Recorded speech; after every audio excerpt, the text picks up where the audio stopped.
Record to computer. Okay, we're good. Good morning, everyone. First, I want to say a big thank you to Sima Schiefer for sponsoring today's class. And it's a very interesting sponsor. Sima is sponsoring in honor, really as a thanksgiving to Hashem for finding her lost cousin that she just found in Germany. And it's a very interesting story. Sima was telling me a little bit about it last night. I'm not going to spend the class talking about it, but I encourage you to speak to Sima afterwards and find out about this. But it's really a fascinating, unfortunately, we know there was a lot of kids that were lost after the war. And just to make a long story short, Sima has been looking for her for a very long time, and Baruch Hashem, Hashem allowed her just to find her in the last, I think, week or 2 weeks, and she's sponsoring the class as a thank you to Hashem. Also, unfortunately, Yovana Bat Lila, I think I said the name right, is unfortunately not so well. This cousin of Sima. So today's class will also be as a refuah shalema, and the learning that we do today will hopefully is a merit that she should have a refuah shalema. So again, thank you, Sima, and I encourage people to reach out to Sima afterwards and find out about this fascinating story of Sima. Okay, so today's class we're on page 36, day 36. I do it all the time. All right, we're on day 36, page 130. And I want to give a little introduction. I should have done this last week. If you notice, and you're going to see in the next couple of weeks, and in today's class also, that there's a thread, right? There's a thread of the cases that we're talking about.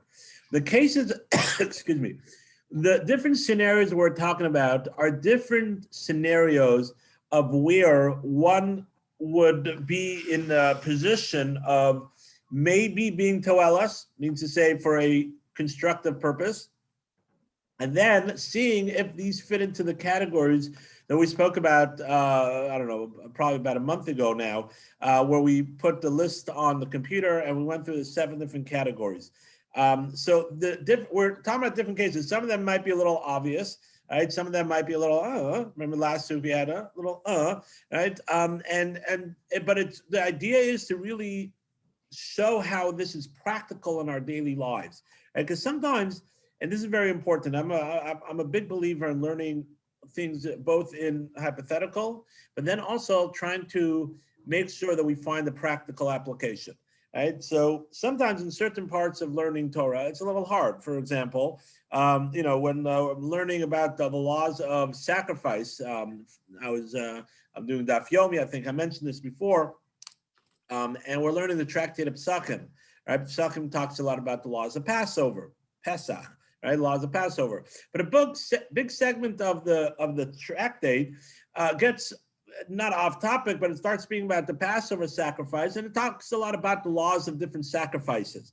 And if you really think about it, sometimes like okay, how's this practical in our daily lives, right? So you also have to learn things hypothetical, because Torah learning, it's not like other knowledges. The more you learn, right, the more you elevate your neshama, you're connecting to the Torah, which is our lifeline. Kihem chayenu v'arach yameinu, it is our lifeline. So even though we might not have something practical, right, from that piece of Torah, because we don't have a Beit HaMikdash and we don't bring sacrifices right now, but number one has to realize that you're elevating your neshama, you're elevating your soul. And number two, believe it or not, and a lot of times, even though the actual halacha that comes out, or the discussion, right? The discussion is not so practical, but a lesson that comes out, a lot of times we find that becomes practical. Even though if someone has their sound on, please mute yourself. There's some background noise.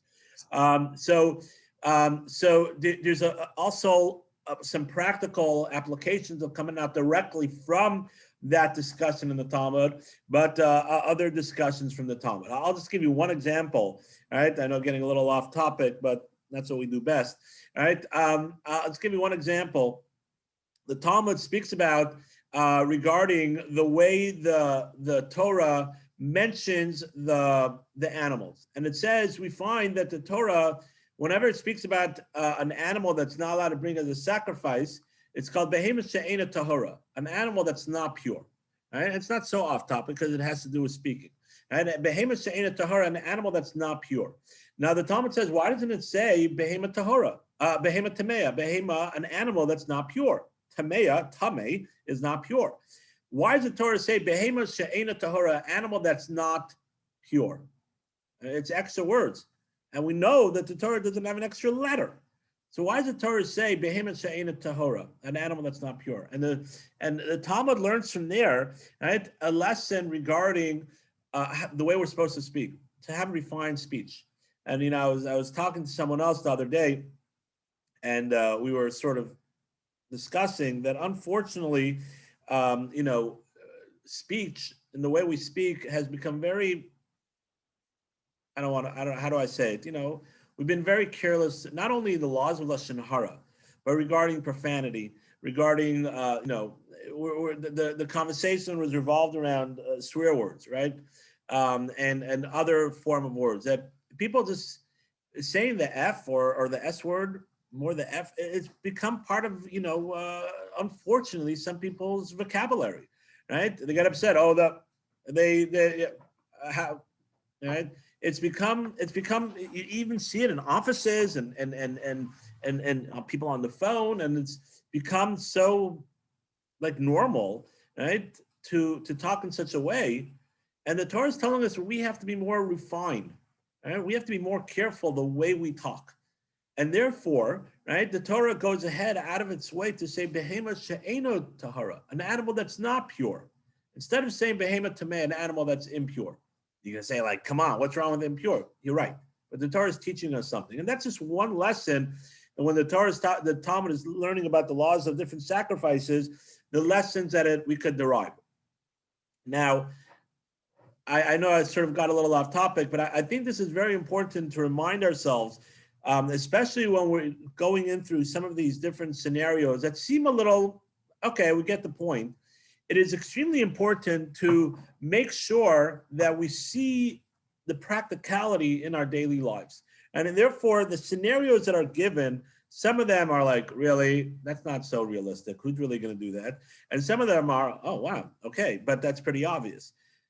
The idea is, you know, is to really try to home in, because the more we see things in a more practical way, especially with these laws, the more we relate to it, and the more we start to think about our conversations that we have, the group of people that we hang out with, right? And to see, what are we doing? How are we talking? Right? So that's sort of a little introduction. And I encourage you to, and we're going to bring it out, but I encourage you, like when we read through it, to think for yourself, because you're all smart people and it's important to think for yourself, right? And think for yourself, 1 second, what category does this fall under? I'm telling you now, the last cases and the next scenarios, right? And for the next couple of days are different scenarios of where it's toelas, there's a purpose, but does it fit into the different 7 categories that we spoke about? And let's reflect and think about, hey, which one is it not? Right? And if you feel that I'm missing one, please raise your hand, unmute yourselves, right? And just say, hey, how about this one? And let's have that discussion.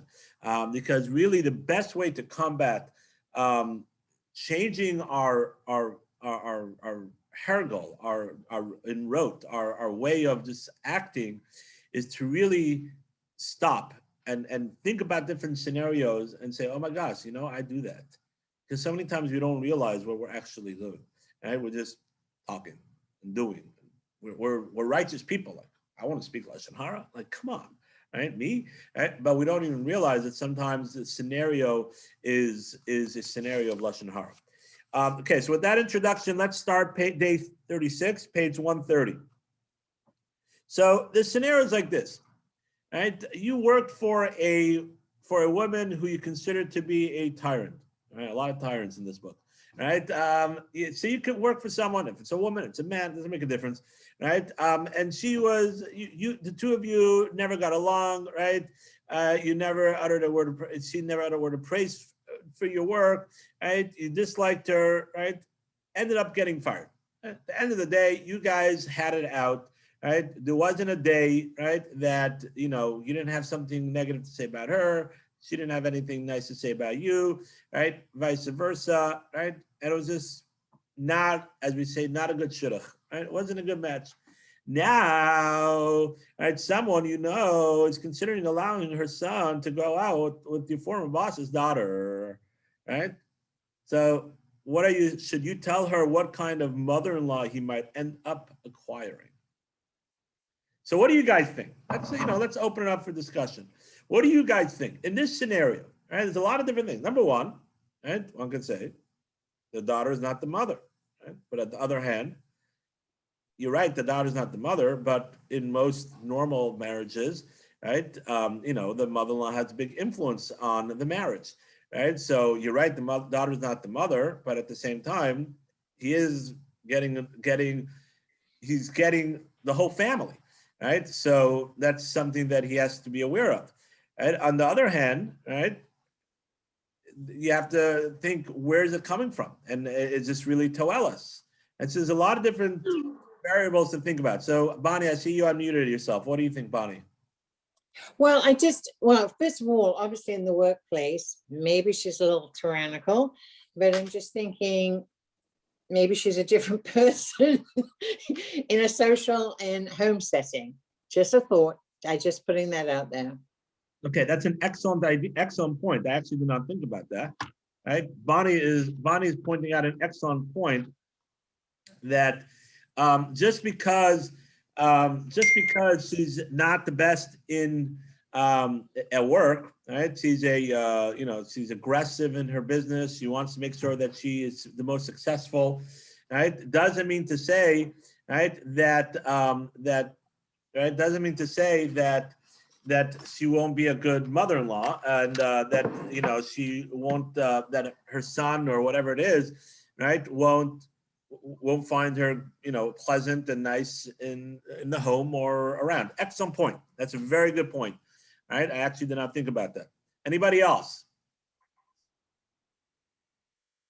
Emily? Well, I think that, could you say something like, oh, I guess I would say, like, maybe you should meet her parents too. Or maybe you should, like, would you consider looking at the person's parents as well? Like, maybe some way you can sort of like reference it without saying it directly. Okay, so Emily's pointing out, and we found this idea. Emily's here in-house, as just welcoming her back. She was with you guys on Zoom the last couple of weeks, and it's nice to have her back here.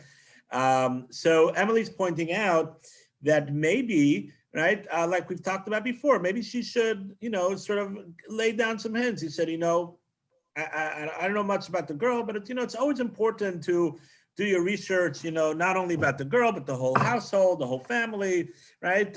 You know, and sort of lay it down that way. Okay, that's an interesting idea. Right? Well, just listening to different ideas, and then anybody else? Martha, you're right. Mother-in-laws get a bad rap. That's true. There's always a joke. No, that's not true. Right? Martha's on Facebook Live. Anybody else have anything else to want to add? Okay, Rabbi, I'm sorry, this is Jim. They don't have to be sorry that it's Jim. We like Jim. This is true. Hi, start over. This is Jim. Hi, Jim. I don't have my book with me. Is this her son? So no, it's someone else's son. Someone else's. Yeah, her friend's son. Yeah, I like Emily's idea. Just as general, you know, you're marrying the whole family type thing. But right now, they haven't gone out yet. I think it's a little bit premature to say much anything. If she's that bad or that controlling, he'll probably figure that out. Okay, very good point, Jim. All right. First of all, you put a point towards Emily's direction, but that's a very good point, very valid point that he might find out. So just to put things in perspective a little bit, right? This is written by a religious person, and typically the dating process in the religious world is a little quicker than in the secular world. So he might not see, you know, that much, right? But if she's really controlling, then he probably will feel it, because, you know, through the conversations that he'll have with the girl, right? But just to put it out there that that is also a consideration. You're right. If it's like, you know, in the second, it's going to take a year, it's a this or that, and it takes time, and then they, you know, they meet the fan. So then he'll probably see it for himself, and then it's his decision.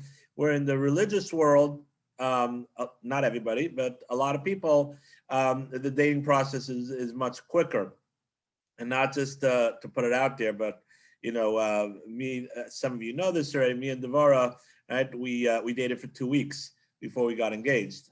We got married within 2 months. Right? So you know, and thank God we're married for 15 years.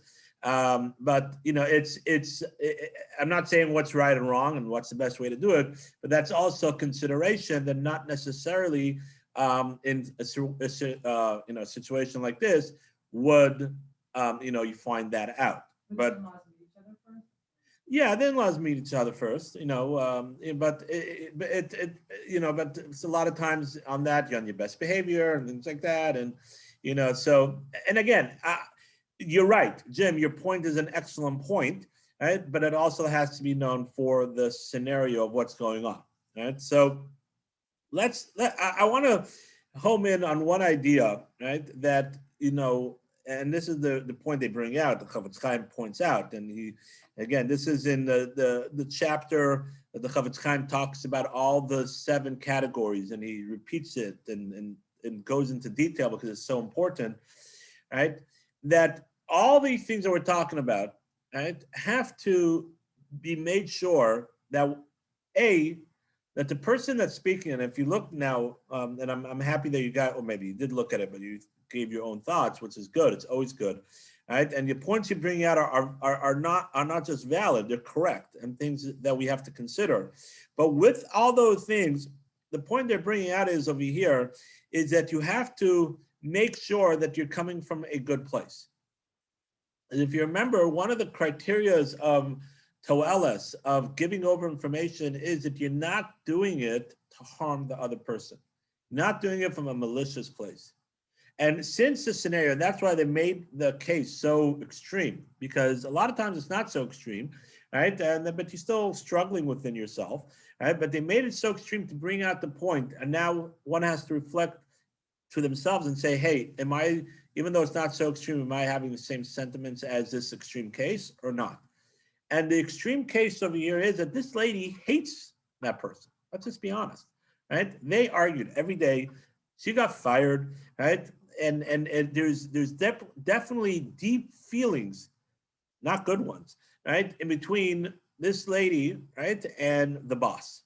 And therefore, one has to really, really make sure, and it's almost impossible, make sure that when they are giving over information, they're giving over the information because they really care, right? And not because, right, they want to hurt that other person, or because they now have an avenue where they think it's okay. They think it's okay to give over information. No, they won't say lashon hara. Chas v'shalom means to say they'll never do it, right? Chas v'shalom, they'll never say lashon hara. But oh, look, I'm allowed to say something. Yay! Right? That's coming from a bad place. Right? That's coming not from a good place, and it's not for Toeles. Yes, it's layered, and there's nice icing on the cake, right? Of Toeles for the good purpose, for a righteous cause. But if you open up the cake, it's just sponge. It just bounces right back in your face, right? Because really, if you look inside, what's your true purpose? Your true purpose is an avenue. You found a way, a loophole that you think is a loophole for you to go ahead and say lashon hara, and to say something negative about the person.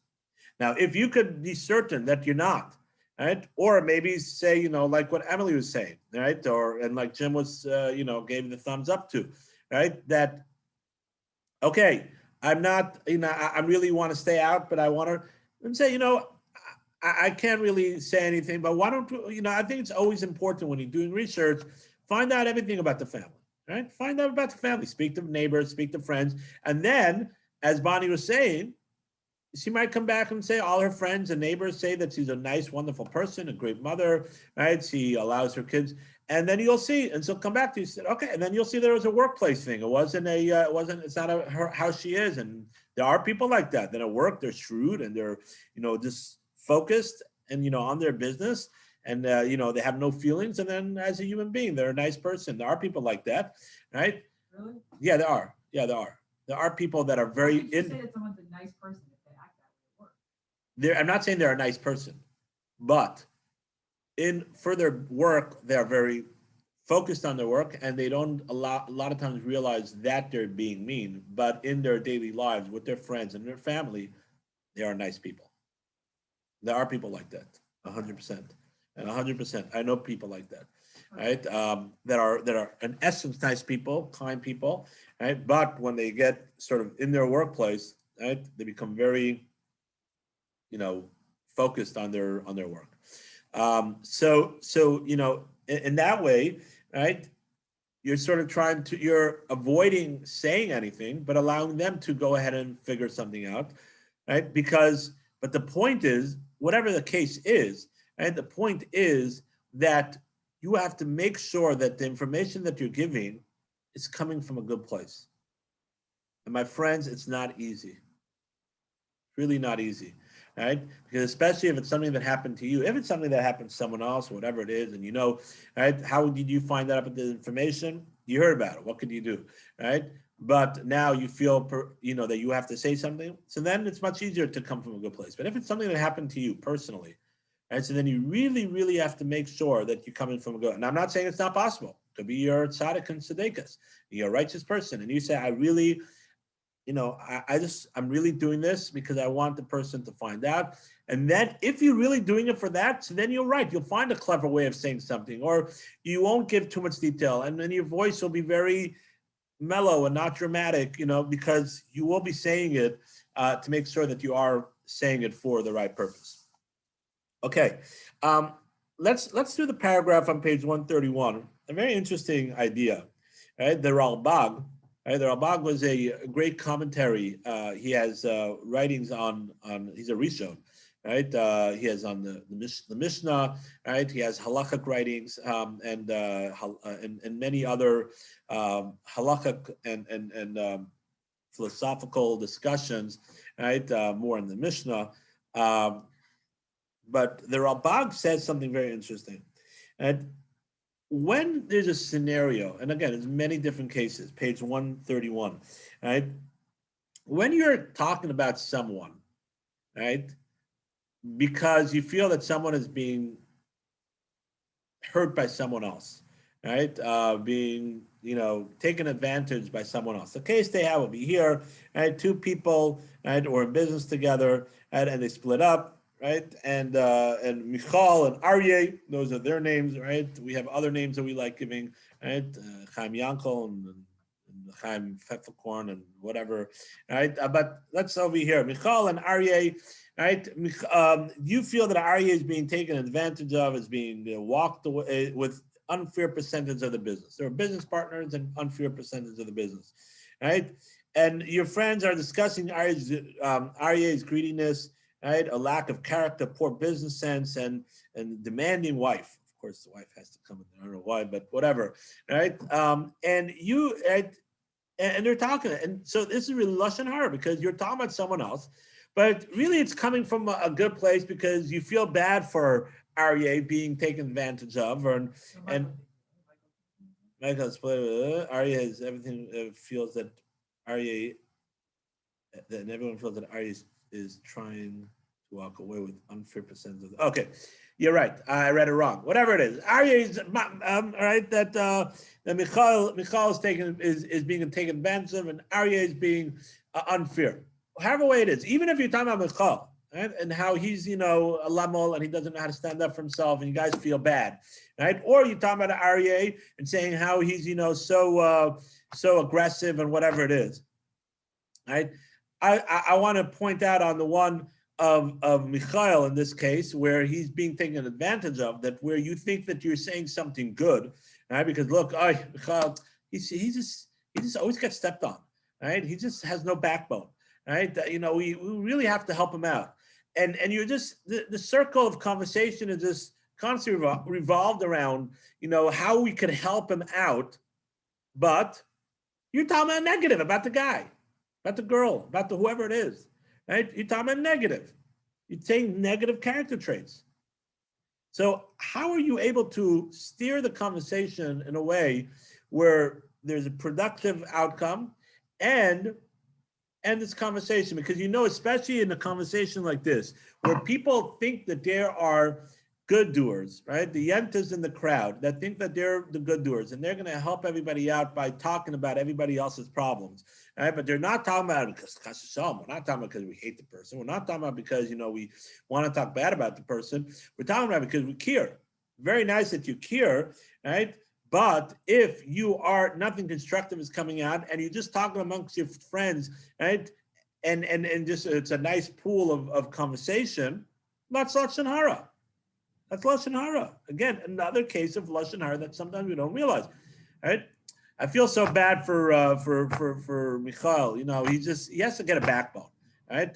He's always got stepped on, and he's just. I wish his wife would, back him up more, give him that confidence. His wife really has to give him more confidence, or vice versa. I feel so bad for Esther. I wish her husband, gave her a little more, allowed her to express and to use her intellectual, abilities and her talents to really get out there and work. So you think you're doing something positive, right? But there's a negative thing. So. And a lot of times with this, and this is human nature, when the conversation's like, when it's something like other case, you're talking bad about someone, so it ends. You talk about it, it's over, right? Yes, it might continue, whatever it is, but it's possible to say, hey guys, this is just not the right conversation. And we spoke about that. But over here, you don't say, hey guys, hey, let's stop talking. Well, what do you mean? We're trying to help this person out, right? Why do you want to? It's not lashon hara, right? So how do you able to, so the Ralbag says something very interesting. The Ralbag says that you have to try to end the conversation by trying to make a positive outcome, right? So the example they give, well, they say like this. Well, I think that we all agree that we want to see Michal get his fair share out of the business, but we're really not accomplishing anything by talking about it. And how about we call Rabbi Klein or whatever, or whoever it is, or a good confidant, to see if you can mediate or help out. So what are you doing? You are on one hand telling your friends or telling the group that I'm not saying you guys are wrong, right? Because there is a problem going on over here. So you are giving them away by saying, hey, I'm not telling you guys are wrong or saying, but let's be honest, we're not really accomplishing anything by this. And if we're not really accomplishing anything with this conversation, you're hinting to them that falls under lashon hara, and it's not constructive speech. And then you're giving a solution. We want to do something. Why don't we go and try to intervene by speaking to someone to try to help them out, right? Let's speak to the rabbi. Let's speak to get him a good lawyer, right? Let's get him. Let's get the family a good therapist. Whatever it is, right? Let's try to help out, right? By doing something constructive. Because you always have to make sure that you have a plan in motion where you could show that we're turning the conversation to something positive. And then the conversation will be, okay, who's the right person, to get involved? And that's a good conversation. Just make sure that you don't say negative about other people if someone gives a suggestion, right? Because they say, I'm not sure if this is the right person. But then the conversation is turning into a positive conversation. And my friends, this happens so many times. Sometimes it happens with two people talking. Sometimes, excuse me. Sometimes it happens when there's a group of people, talking about a certain person. And sometimes it even it happens when, let's say, a friend is talking to Michael himself and they're just saying about, about the difficulties of his problems, and then you start talking about the other person's problems, right? And it's not healthy sometimes. A lot of times it's not healthy if you're not turning this conversation to something constructive. Even if you're talking about the person themselves, it's not healthy to constantly talk about negative. You have to turn the conversation to something constructive, something positive. And you want to be a good friend. You want to be a person that's a helper. You have to be able to make the conversation flow into a positive way. And let's say you're talking to Michal, so you say, hey, Michal, you know, we've talked about this before or not, you know, I really care about you. And let's be honest, right? You know yourself. You're not the, you know, you don't have the strongest backbone. So why don't you get help? Well, why don't you get a good lawyer that'll be on your side? You can't sit down with Aryeh and go through it, and you're just okay, whatever. I don't want arguments. Let's just move on. Get a good lawyer to help you out, right? Or why don't you speak to the rabbi and see if he can mediate between you guys? And so even when you're speaking to the person directly, it's not amongst a bunch of people, right? Right? But even when you're speaking to the person directly, you have to make sure that you're not constantly talking about negative, even if it's about the person themselves. And they're saying that, yeah, I know, I'm not, I don't have that back. I just don't like confrontation. Which is good, but over here it's bad, right? You know, I love my husband, but you know, I wish he was a little more supportive of, you know, me, you know, getting out there and doing utilizing my talents for whatever it is. And, you know, just constantly talking about that. And it's sort of her way of, you know, letting out, but at the same time, it's not productive, right? And it builds resentment. So let's see what we can do about this, you know?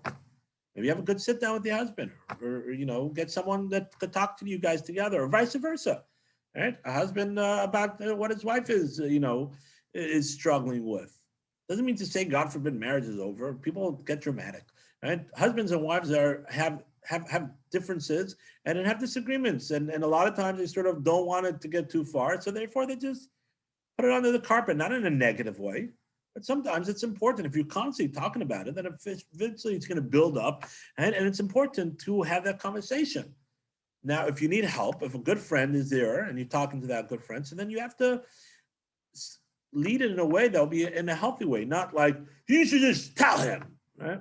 That's not healthy either, right? So it's important to always be focused, and that's why this Ralbag is so important, right? In this case, but in general in life, we have to make sure that we are generating positive and constructive conversation, right? And looking into how we're going to make sure that it's positive, right? And not constantly talking about the negative. Yes, Emily has a question.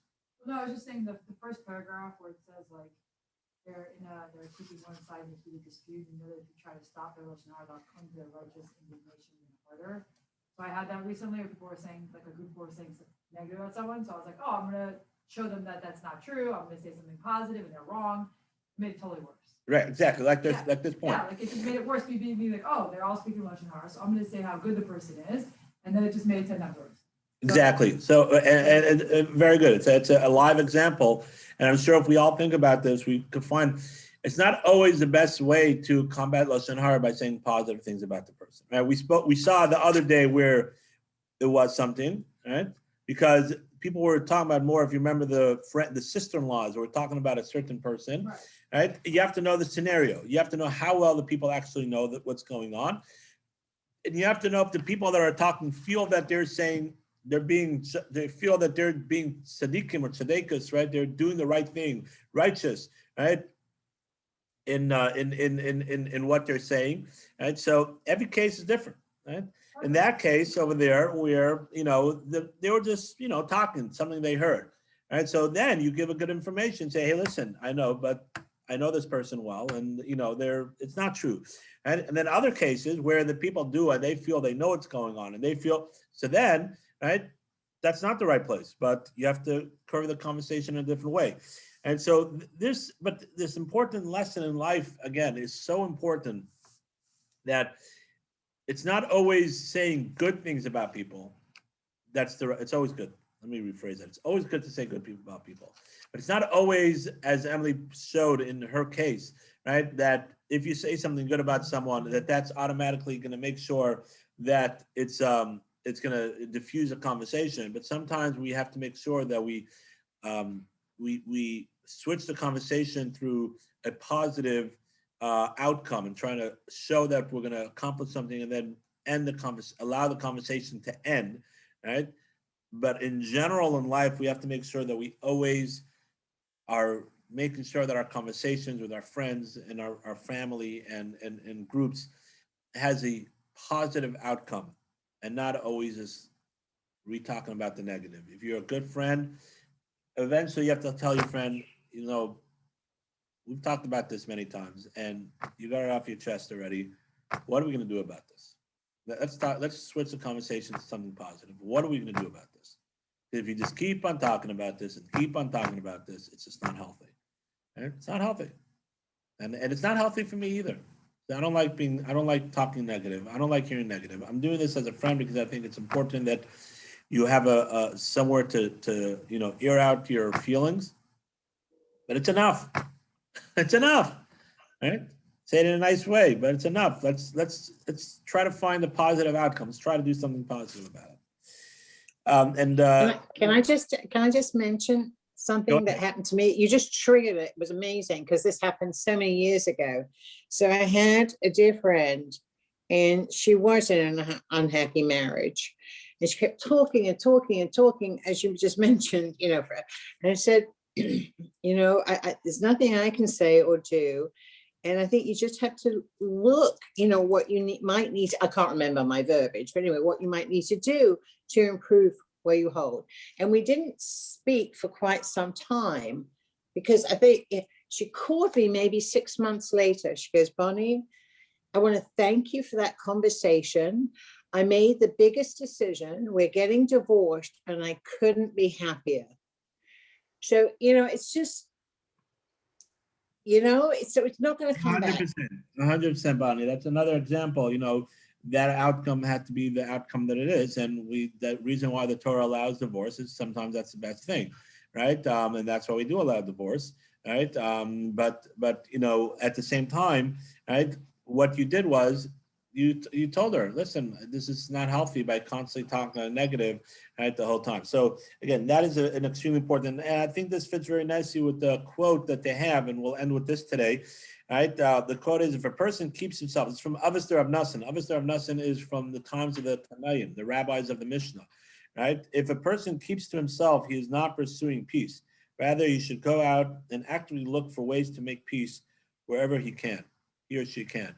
Right? Because this is exactly what we're talking about. Sometimes you think, oh, I'm just gonna, I'm just gonna keep quiet. I'm not gonna say anything. I'm just gonna bear with it. Sometimes, if you're able to, sometimes that's important because you're doing it because you love your friend or you love your spouse, and you know that this is what they want, and you're able to, handle that. That's part of compromise. But a lot of times, if it's really you feel you really need to sort of bury it, you have to go out and look for ways of making peace, right? And peace is not always looking for ways of making peace is not always for people that are actually arguing externally, but it's also for people that are arguing internally.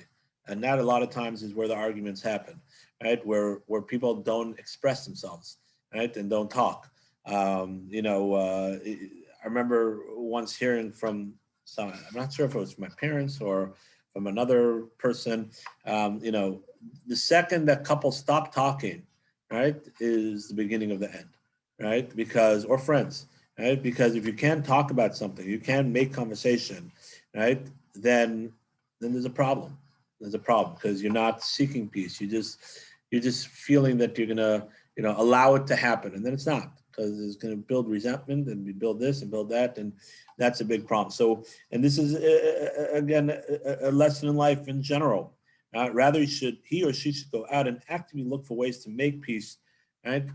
And that's with friends, for yourself, helping other people, right? We have to make sure that we are being positive people and not allowing the negativity to fester and to continue. A big thank you again to Sima, right, for sponsoring.